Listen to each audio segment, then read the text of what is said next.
The Galactic Survey Corps had classified designation X7719 as a Class 9 death world, the highest lethal rating in the known universe. The atmosphere was breathable technically, but laced with spores that could induce paralytic shock in most carbon-based life forms. The gravity was 1.8 standard, crushing to all but the most robust species. The fauna consisted entirely of apex predators, each more terrifying than the last. The flora was carnivorous, poisonous, or both. No one was supposed to survive here. It was a dumping ground for the worst criminals, a place where the Galactic Council sent those too dangerous to imprison but too politically sensitive to execute outright. Marcus Webb had been on X7719 for 3 years. Commander. Thexala of the Survey Corps stared at the scanner readings with all 4 of her eyes, her chitinous mandibles clicking in disbelief. "This cannot be accurate," she said, her translator rendering her confusion into flat galactic common. "Scan again." Her subordinate, a nervous Quelline named Pip, manipulated the controls with trembling tentacles.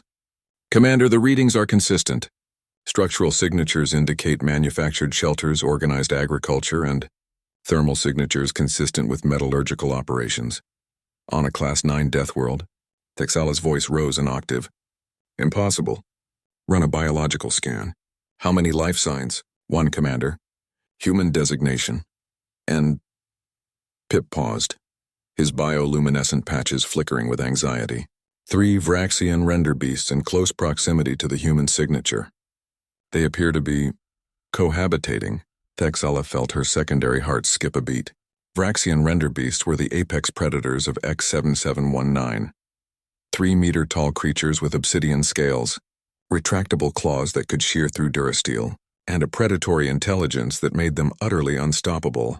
A single render beast had once breached a Survey Corps outpost and killed 17 soldiers before being neutralized. "Prep the shuttle," she commanded. "I must see this for myself." The landing site was a clearing carved into the hostile jungle, neat, organized, and utterly impossible. Thexala descended the shuttle ramp with her weapon drawn, flanked by 4 armed guards. The air was thick and humid, filled with sounds that made her survival instincts scream warnings. Before them stood a structure.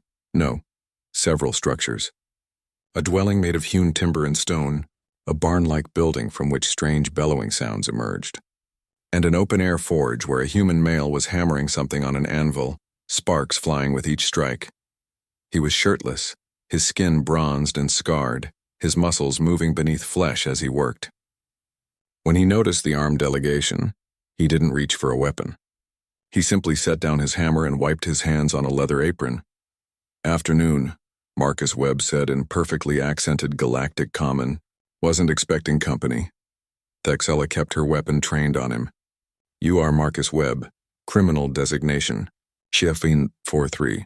You were sentenced to X7719, 3 standard years ago."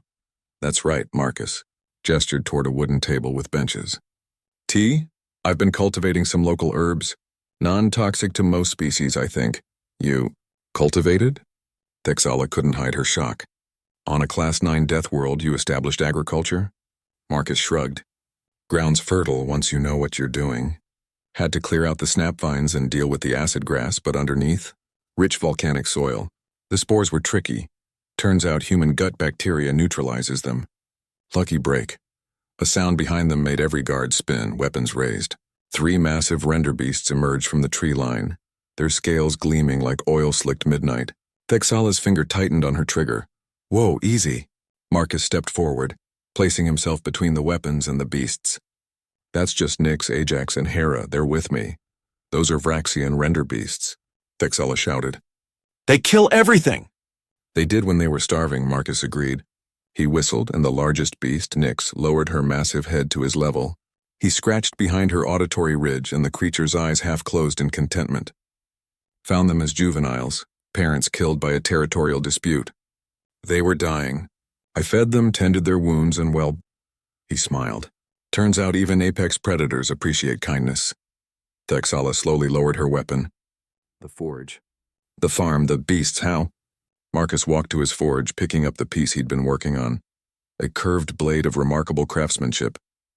"Humans are adaptable, Commander. It's our thing. This planet tried to kill me every day for the first 6 months. The atmosphere, the predators, the plants, the weather, everything wanted me dead. He tested the blade's edge with his thumb. But I'm stubborn. I learned which plants were edible, which could be cultivated.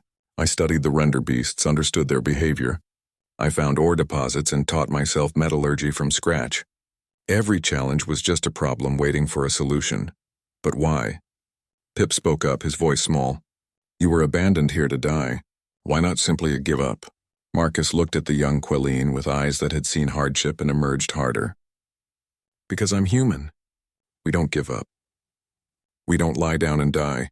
You drop us in hell and we build a home. You throw us to monsters and we make friends. You leave us with nothing and we create everything. He gestured to his compound, the gardens growing in neat rows, the forge glowing with purpose, the 3 massive predators lying contentedly in the shade. This is what humans do, kid. We survive. We adapt. We thrive. You can't kill us by putting us somewhere deadly. You just give us a new challenge. Texala felt something shift in her understanding of the universe. She had studied hundreds of species, catalogued thousands of worlds. But humans, these strange, persistent, impossibly stubborn humans, they defied every categorization. I came to verify your death, she admitted. The council assumes all prisoners sent here perish within weeks. Marcus smiled, and there was no anger in it, only tired determination. Tell the council I'm doing fine. Tell them Marcus Webb is alive and well on their Class-9 death world. Tell them I built a farm, a forge, and a family from the worst they could throw at me. He turned back to his anvil, hammer in hand. And tell them if they ever need someone to colonize the impossible, they know where to find me. As Texala and her team departed, she looked back one final time. Marcus Webb stood at his forge, 3 apex predators at his side, hammer striking steel in a steady rhythm that echoed through the deadly jungle. Humanity, she thought. Fuck yeah.